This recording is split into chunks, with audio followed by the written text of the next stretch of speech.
وخلي العميل يشتري في شريط الابراج، عشان يعني انا بسميه كده ده شريط البورصه، سعره كل يوم زي الذهب كده بالظبط، سعره كل يوم على طول بيزيد بيزيد بيزيد.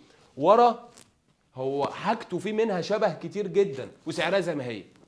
حصل له ظرف، عايز يخرج، عايز يبيع، عايز يعمل ريسيل سواء معاك او مع كل شركات تسويق، مش هتبقى فرصه قويه لان يدخل حد ياخد اليونت بتاعته. بس ده المختصر المفيد بتاع منطقه الداون تاون، عشان انا كتير من العملاء بيسالوني. انا حبيت ان انا اوضح لكم ازاي توضح للعميل وتفهمه منطقه الداون تاون دي ماشيه ازاي.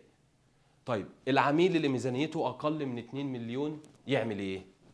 يحاول يشوف معاه حد من اصدقائه، حد من قرايبه، يكبر الميزانيه. طب ما عرفش خلاص وعايز يشتري، تحاول تجيب له هنا في الشريط في اللي هو المحور ال90 متر اللي خلف الابراج، اول صف بعد الابراج السياحيه على طول. هتلاقي في عندك مثلا 4 5 شركات تقدر ان انت تختار منها يونت بتبص على الابراج.